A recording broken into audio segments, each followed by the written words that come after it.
Selamat sore, saya Gabriel Kalista dengan nomor NIM 20 di 10010.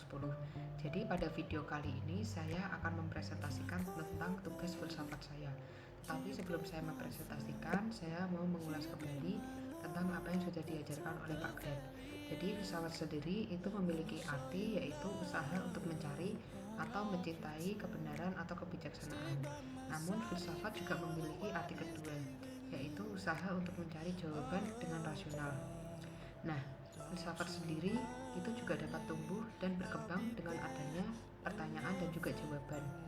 Maka dari itu, pada tugas video kali ini saya diberikan beberapa pertanyaan oleh Pak Greg dan saya diminta untuk menjawabnya. Dan di dalam pertanyaan ini itu terdapat dua jenis pertanyaan, yaitu pertanyaan tesis dan juga antitesis. Dan pertanyaan ini berhubungan dengan cabang ilmu filsafat. Jadi cabang ilmu filsafat itu ada 4 macam, yaitu metafisika, epistemologi, etika, dan juga estetika. Yang pertama yaitu metafisika. Metafisika terdiri dari 2 kata, yaitu meta dan fisika. Meta yang artinya di atas dan fisika yang artinya bisa diraba ataupun dirasakan.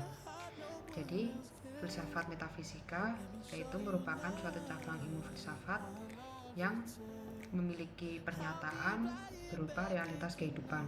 Yang kedua yaitu filsafat epistemologi. Filsafat epistemologi merupakan suatu cabang ilmu filsafat yang berisi tentang pernyataan kehidupan manusia. Yang ketiga ialah filsafat etika. Filsafat etika merupakan suatu cabang ilmu filsafat yang berisi tentang pernyataan benar ataupun salah. Yang keempat atau yang terakhir merupakan filsafat estetika. Filsafat estetika merupakan suatu cabang ilmu filsafat yang berisi tentang pernyataan keindahan. Nah, setelah ini saya akan membahas tentang soal dan jawaban yang sudah saya buat. Pertanyaan pertama ini yaitu, siapakah kausa prima menurut Aristoteles? Nah, sebelum memasuki inti jawaban pada persoalan ini, kita seharusnya mengetahui bahwa siapakah Aristoteles itu. Jadi, Aristoteles ini merupakan seorang ahli filsuf dari Yunani. Dia merupakan seorang ahli filsuf yang sangat tertarik dengan filsafat metafisika. Jadi, Aristoteles ini juga merupakan seorang murid dari Plato. Siapakah Plato itu? Jadi Plato itu juga merupakan seorang filsuf, tapi Plato ini merupakan seorang filsuf matematikawan. Lalu Aristoteles itu juga merupakan seorang guru dari Alexander Agung. Siapakah Alexander Agung? Jadi Alexander Agung itu merupakan raja dari Kekaisaran Makedonia ketiga di daerah timur laut Yunani. Nah, Aristoteles ini merupakan seorang filsuf yang sangat kreatif. Dia memiliki berbagai karya tulisan, diantaranya seperti metafisika, fisika, zoologi, retorika, logika, politik, pemerintahan, etnis, biologi, dan yang terakhir yaitu puisi. Nah, setelah ini saya akan membahas tentang jawaban dari persoalan ini. Jadi, apa itu causa prima menurut Aristoteles? Jadi, menurut Aristoteles, benda atau materi yang ada di bumi ini itu mereka bergerak tidak dengan sendirinya. Jadi, pergerakan benda yang ada di bumi ini itu ada penggerak lainnya, dan penggerak lainnya itu Aristoteles menyebutnya dengan penggerak utama, dan penggerak utama tersebut Aristoteles menyebutnya dengan theo. Dalam bahasa Yunani, theo itu disebut dengan Tuhan, dan Tuhan itu juga memiliki arti lain yaitu causa prima. Maka causa prima menurut Aristoteles yaitu Tuhan. Pada persoalan nomor 2 ini yang dikemukakan oleh Nietzsche, itu jawabannya sangat berkaitan pada zaman yang semakin maju ini. Jadi pada zaman yang semakin maju ini itu kehidupan manusia itu sudah tidak ada maknanya. Karena apa? Karena di zaman yang semakin maju ini itu seluruh manusia itu sudah menjadi kritis, serba tahu, dan semua merealisasikan dengan teknologi yang semakin maju juga. Akibatnya seluruh manusia itu juga menjadi semakin ateis dan mereka meninggalkan agamanya masing-masing, sehingga banyak kehidupan manusia yang mengalami permasalahan yang amat serius. Dan padahal dengan permasalahan manusia yang mereka alami itu hanya satu yang bisa mengatasinya, yaitu dengan agama. Karena apa? Karena di agama kita diajari dengan istilah true world theory. Jadi di dalam true world theory itu istilahnya ada kenapa kalau dikatakan sebagai solusi yang bisa menanggulangi permasalahan manusia, karena dalam true world theory itu ada istilah surga dan neraka. Jadi dua tempat itu bisa menjadi acuan bagi manusia untuk memperbaiki perlakuannya.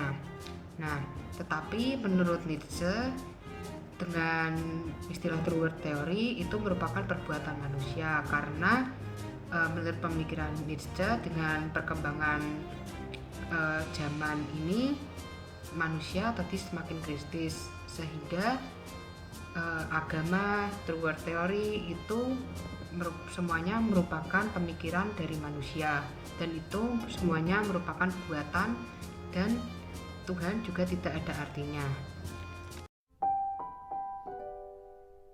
Jadi aborsi itu bukan merupakan salah satu hal yang tabu lagi, karena sekarang ini tidak hanya di kalangan ibu-ibu maupun banyak sekali di kalangan remaja, aborsi ini sering terjadi.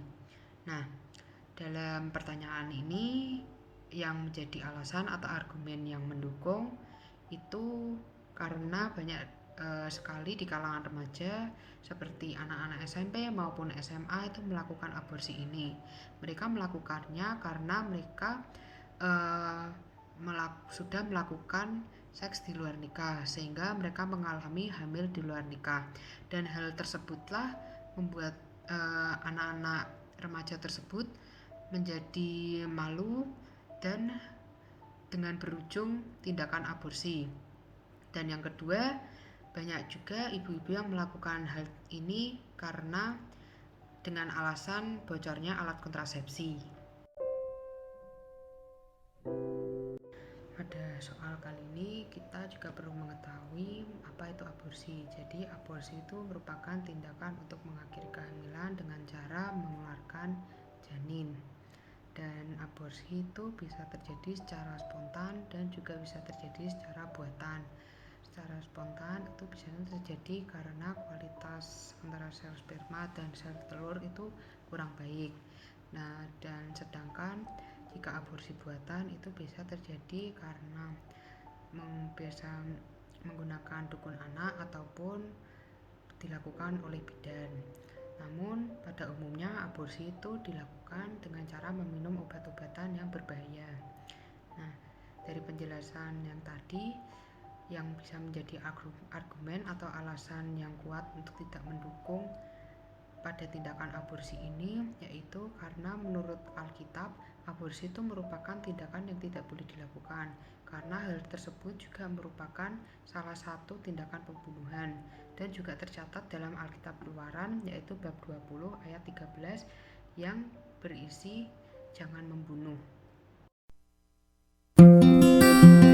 Operasi plastik adalah salah satu cabang ilmu kedokteran untuk memperbaiki bagian anggota tubuh manusia. Nah, jadi dalam penjelasan tersebut dapat menjadi argumen atau alasan untuk mendukung tindakan operasi plastik ialah dapat meningkatkan kepercayaan diri pada seseorang. Contohnya pada kaum wanita dan seseorang atau pasien yang mengalami kecacatan.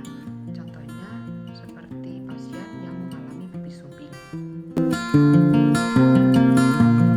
Pada penjelasan sebelumnya, operasi plastik adalah salah satu cabang ilmu kedokteran untuk memperbaiki anggota tubuh manusia. Nah, operasi plastik ini bisa dilakukan baik perempuan maupun laki-laki, terutama pada penduduk luar negeri, yaitu Korea Selatan. Tapi pada tindakan operasi plastik ini juga menimbulkan berbagai risiko, diantaranya pendarahan, memar, dan infeksi.